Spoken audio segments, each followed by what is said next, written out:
1 minute from the banner. 1 minute. It is Halloween banner. What will Halloween bring us? I'm just hoping it's not wind. I'm just hoping it's not wind. Am I recording? I am recording. Say hello to YouTube. Oh boy.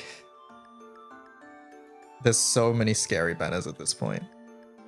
Murdy says, I'll keep Augustus safe.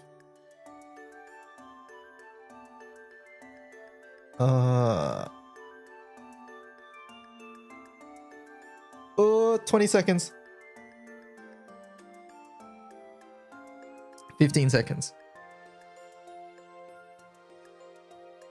10, 9, 8, 7, 6, 5, 4, 3, 2, 1, 0. Refresh.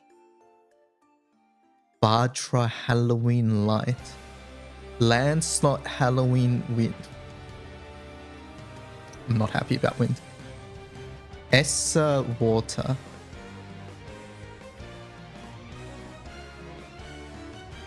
What is this, man? Water wind.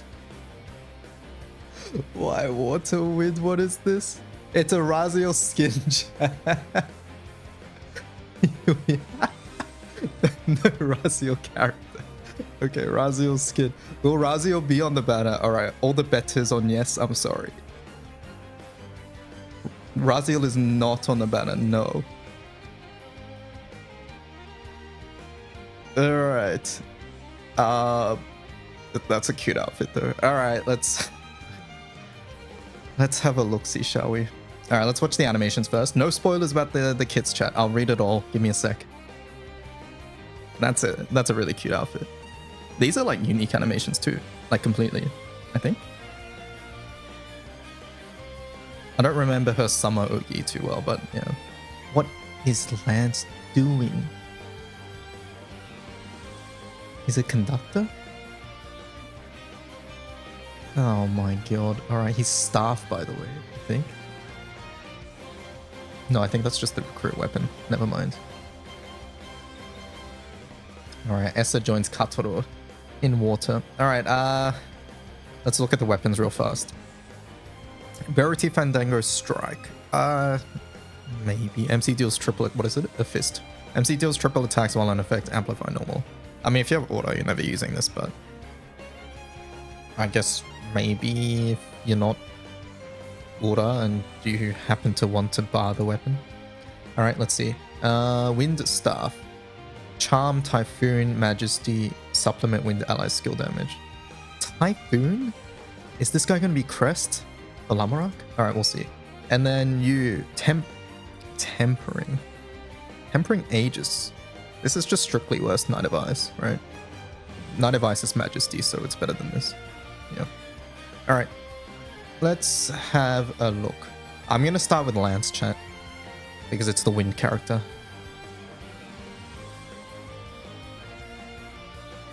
That Lance looks so young there. Alright. Attack, Staff, and dagger. Staff. Is this the first Staff Lance? Alright, massive wind damage to a foe. 2-turn cut to Quebec de Freude is a cooldown. Alright.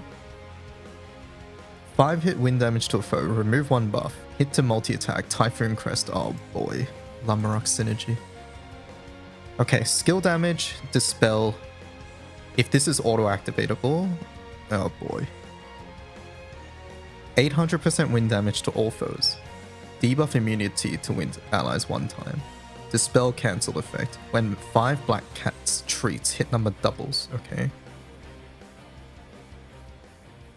Caster dodges all attacks from foes 1 time. Quebec de Freude effect. While in effect, amplify wind allies skill damage upon wind allies normal attacks. Caster deals wind damage to a foe. Ends upon taking damage 3 times. Okay. You can cast that on turn 1. Upon wind allies normal attack. So it's skill damage. So I'm imagining this is like Ilnot, right? Ilnot does like skill damage on people's autos. I'm expecting similar numbers. Boost the dodge rate. At end of turn, when Lance didn't take damage, activate this. End of turn. End of turn is less good. Activate Magische Rische. Oh yeah, that one. And then get one treat. Based on number of treats, attack, defense, multi-attack rate, skill specs. When lands has 5. At the end of turn, consume all to deal 1000% wind damage. Cut 1 turn. Cooldown to wind allies damage skill cooldowns, lands, dodges, attacks.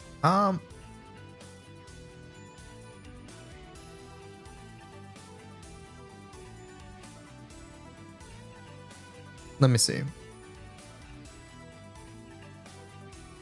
This feels full auto at the moment.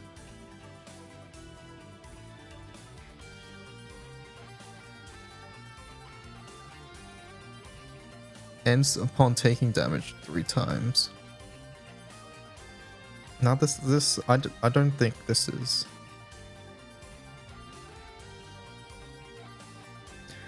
I think a couple things hold this back a lot, which is, number 1, it's activated at the end of the turn. Activate end of turn is far less impactful than activating during the turn. Like, not a bad character. He seems okay, but not... Unless some of these numbers are really, really high. One thing here is that this is castable on turn 1. So it's just free skill damage from the start. But I don't think this would be impactful enough for anything substantial. Looks like the Black Cat's treats are just for this. He doesn't use the stacks anywhere else. It's just that this one depends on the stacks.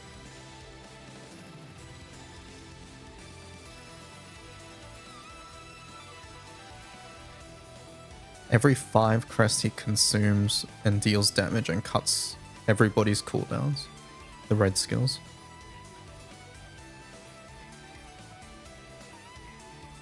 We'll see numbers. We'll see numbers. At the moment, I think full auto. Maybe, who knows, Vesusia might need something like this, but yeah. That's what I think. Alright, let's go Vajra. Like, just on paper, Lamarak looks significantly more impressive than Lance. That's what I think. Light attack, katana melee, unworldly light damage to a foe. Vajra dodges all attacks. 5 hit light damage to all foes. Remove 1 buff. Hit to attack and defense stackable. 10% boost to caster's charge bar. Okay. Dancing canine effect to caster. While in effect, attack twice each turn. Bonus light damage. Activate Dare Doggy Mischief after normal attacks. 2 turns. 2-turn buff, probably like 8-turn cooldown. Is it 9? 9 or 8, something like that. And you have double strike, echo, and you activate this. See, this is already significantly more impactful, in my opinion, than something like what Lance brings. Big Nuke activates on normal, so during the turn. Dispel. Increases number of times light allies do an attack this turn by 1. Sorry, what? Supplement damage effect. Boost to dodge rate. End caster's cooldown for other skills. Can only be used when you have 5 sugar rushes. So this, basically, the reason it's worded like this is a new effect, by the way, is so that if you have double strike, i.e. Nehan, now you have triple strike. Yeah, so if you've already clicked Nehan, now it's a triple strike. Yeah, single becomes double, double becomes triple. And in the future, I guess if there's a triple strike, then you have quad strike.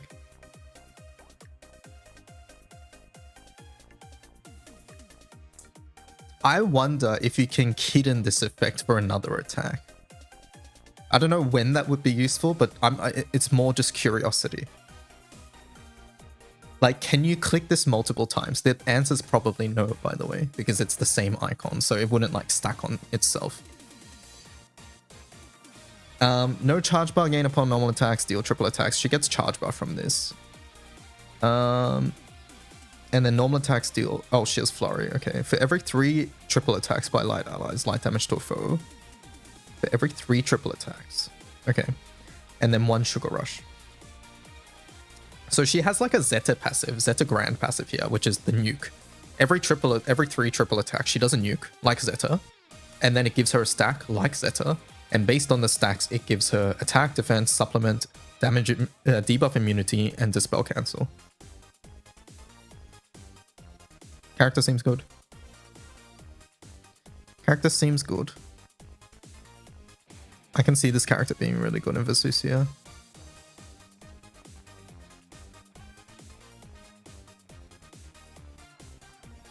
I'm not sure how it will work in burst, mainly because you need 5 for this, but she has double strike. Nehan already gives double strike though, so but at the end of the day, she will still auto nuke. So I guess that's something.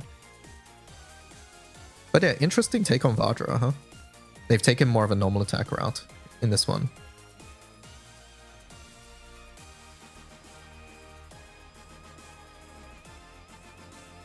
Interesting. Okay. All right, next.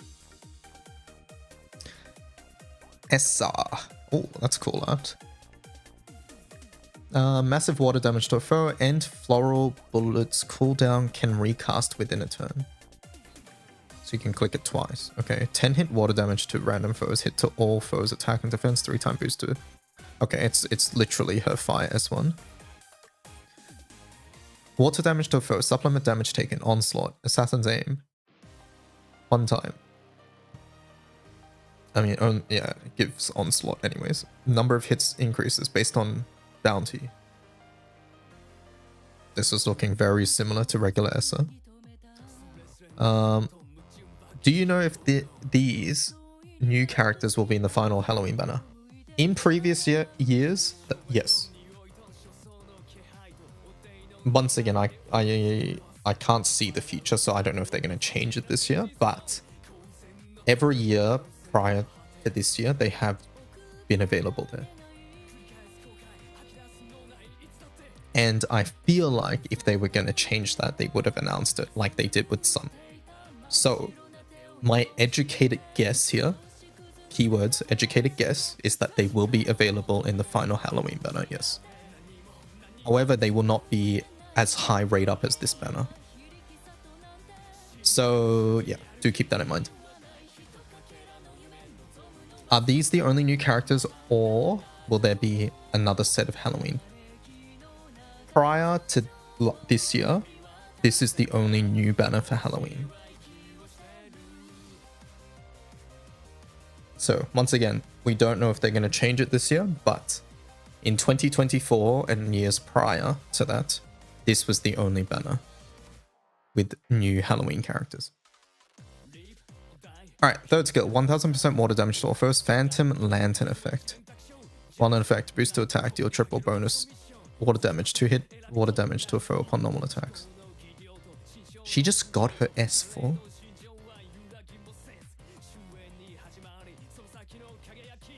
Yeah, light S4 with that assassin, but instead you get skill nukes. 100% bounty success rate, doesn't consume assassin's aim effect upon dealing skill damage. When a foe is in break, normal attacks deal flurry. 2-hit flurry. When a water ally uses a damage skill, 1 turn cut to spectral light. This one. And a damage skill, okay. There's a couple of those. Can we do Hrsvelga things? We might be able to do Hrsvelga things. Yeah, like Ilsa's triple. Ilsa can technically only click 2 of her things. MC, obviously, Soldier has at least 2 buttons usually. Yeah, and at the end of the day, Ilsa wants more gun allies, right? When a water ally uses a damage skill, 1 turn cut to this skill's standby and cooldown. 1 Nightshade effect. At end of turn, consume all Nightshade. Water damage to a foe based on number of Nightshade butterflies.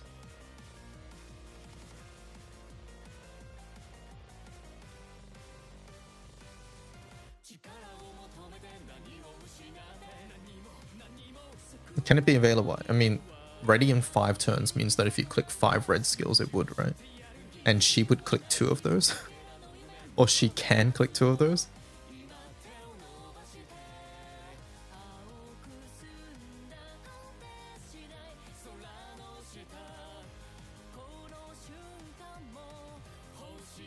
Interesting. Okay. All right. Initial thoughts. Seems good. Has Ilsa formal synergy with other gun allies and things like Soldier, obviously. So there's that. This character seems pretty good on paper. I guess if I'm playing Devil's Advocate, this is a relatively long cooldown, and as far as I can tell, there's no way to reduce it. And I feel like this is where most of her value is at the moment. Yes, she does give away to double strike, and I do think this is very good as well. But yeah, it's only available with 5 sugar rushes. I'm reaching hard here to find downsides of this character, by the way. I'm reaching very, very hard. This character seems good. Like, already this passive, we know from Zeta, is really good. And she just has that. And she has guaranteed triples and flurry. And has like a really strong button on turn 1. You can kit an S3. So if you click S3 twice, then you triple strike. Is that what you're saying? Who does she replace? In what team? I think the answer changes depending on what teams, but I think one thing easy to forget here is that a character doesn't necessarily have to replace another character. You have to think about what the character enables and what sort of things they open up. Yeah, and she has an auto-activatable dispel. This is a dispel that is auto-activated on normal attacks, and she, with this, has double strike. Now, once again, playing Devil's Advocate, it's only while you have this buff, right? It's only during this buff, and this buff has, at most, at 9 turn cooldown. But I think it's... actually, Colin, what's the cooldown for this? Is it 8 or 9? I can't remember how 10 gets reduced. I don't know if it's the -2 threshold yet or not.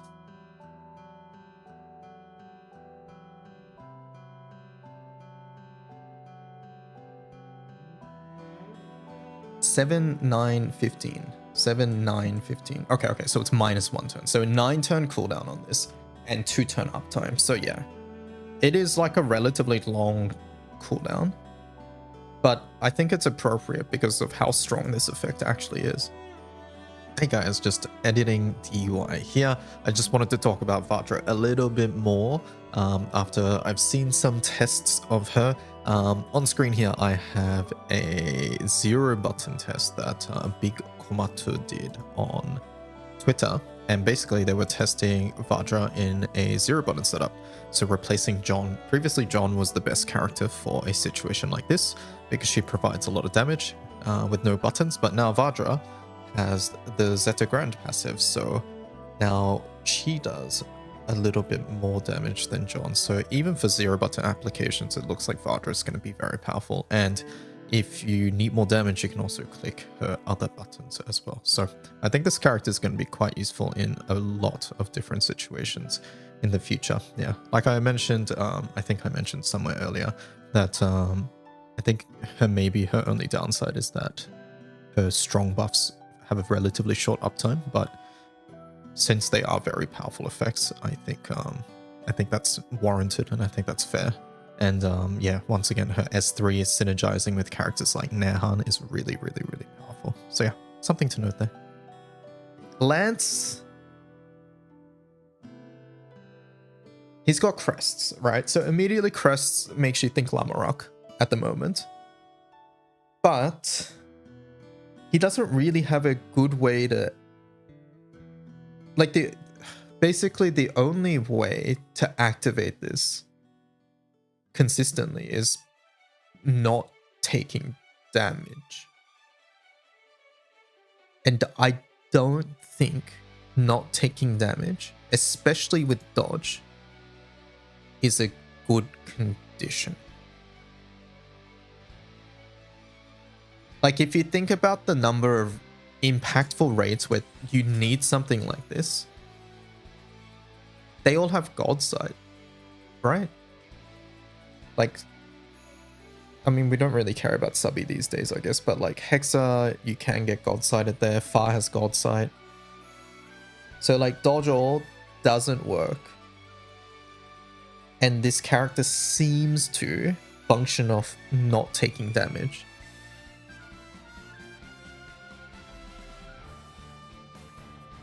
So, yeah. And that being said, I don't think what you get from not taking damage is that impactful. We do need numbers. Maybe the numbers for this is like super, super high and it's worth it. But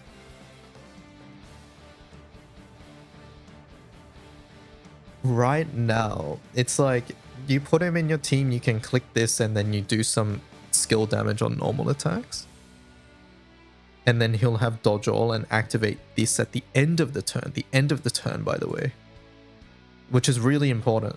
If it was during the turn, like for example, Vajra is during the turn. Which means that it works for omens. It works for skill damage, like any omen it works because it's during the turn. End of the turn doesn't work because the boss has already moved.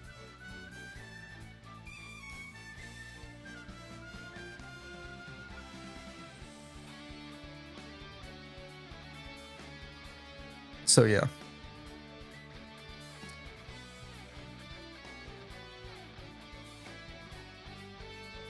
At the moment, I'm leaning towards like more full auto-y sort of thing. Full auto character. Maybe in Guild War, there'll be Swan strats. That's something I did forget. Perhaps in Guild War, you click this and you do Swan. That is something. Because then you dispel at the end of the turn Swan procs. Hey guys, editing DY back.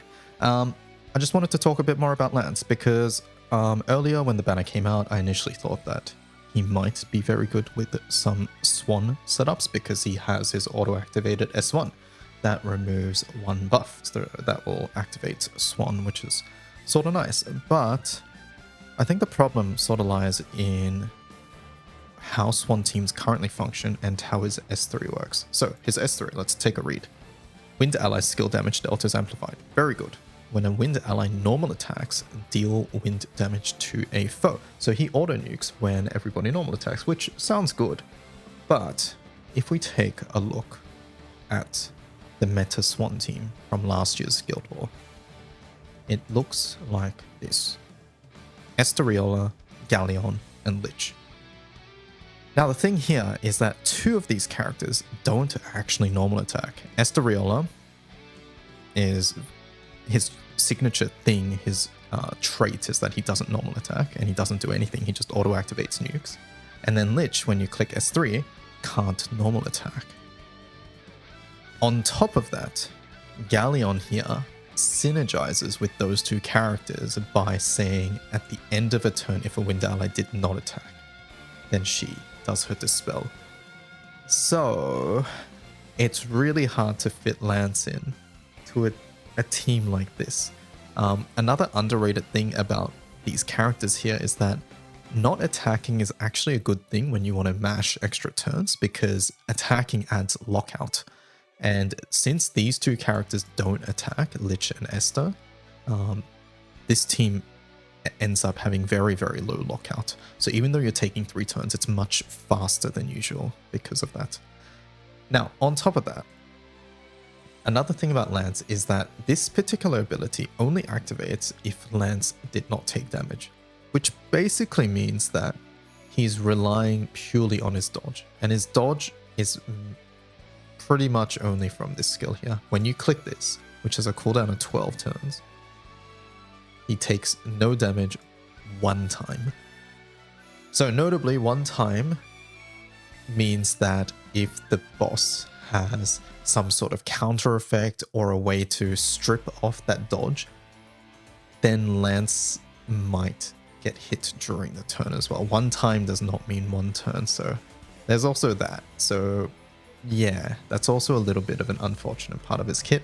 And yes, he does have another way to get dodge all from this particular passive. Once again, this is a 1-time buff, but it also requires him getting 5 Typhoon Crests. So yeah, pretty much he only has 1 guaranteed activation of this. from the dodge all, which is from, yeah, this skill here. So that's also a little unfortunate there.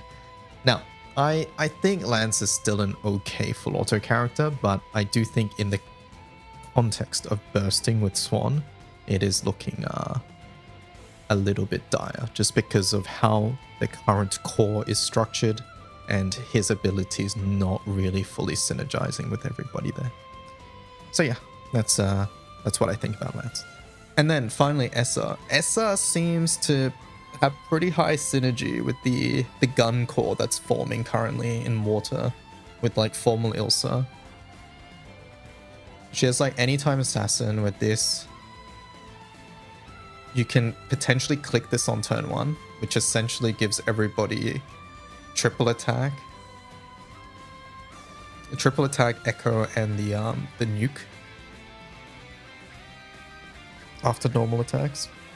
No assassin. If this had assassin, it'd be way too strong. But yeah. And then she does a nuke at the end of the turn. So overall, what do I think about this banner? I think this banner is pretty high quality. This character seems good. This character seems good. At worst, this character is pretty good full auto character. At worst. And he might have Swan usage as well. So there's that. I do think these two are in a vacuum stronger than this character. But I don't think this character's... I mean, I think this character falls into the... I'm obviously more critical of Wind characters, but I think this character falls into the thing where, like, if he's good with Swan, then it's like Swan has to be good. And Swan, when Swan is good is when Cygames decide Swan is good. So that's the issue there. But yeah, overall high quality banner. Iwia is apparently rate up. Iwia, the character's not too impactful these days. If you don't have 150 Neo, she can be a decent buffer, but she's missing a lot of utility is the issue with this character these days. Like no impactful debuff and no big dispel or anything. Yes, this cuts the buff durations, but that's not good enough. Sometimes you can use her in like some bursty full autos where you line up things with the double strike. But these days I would say the Iwia, the main thing really is the weapon, which you can use in Magna or Primal obviously, and you don't need to necessarily uncap it if you're short on bars. I wouldn't pull this banner for Iwia. I'll put it that way. If you're pulling this banner, it's for these characters, and I do think these characters are decent. Now, banners to note of are, like I was saying earlier, Halloween Legend in the past typically has had all Halloweens available. So, if you want characters like Mugen, Florence, Lich, other strong Halloween characters, then that banner is probably the way to go, purely because, yeah, all of them are there. Once again, this is just speculative based on last year. But in the past, if they're getting rid of banners like this, they've announced it. And they have not announced anything this year. So we can only imagine that that banner still exists in the game. However, the argument to pull this banner instead of the next one is, firstly, if you don't need any of the older Halloween units. And secondly, if you want a better chance at one of these three, because these guys will have a high rate up on this banner. So yeah, are they available to Spark on Legend? If history is any indication, then yes. You can always check the banner history. I always have the link down below, the YouTube video. I'll link it in chat later as well. But yeah, so you can check how it's looked in previous years. But in previous years, Halloween Legend, these new guys, and all the old ones were available. But once again, the rate up is lower for these three in particular. So if you want a high chance at these three, this banner's better. And obviously if you want Flash Grounds, because it's Flash. So something to consider there. All right.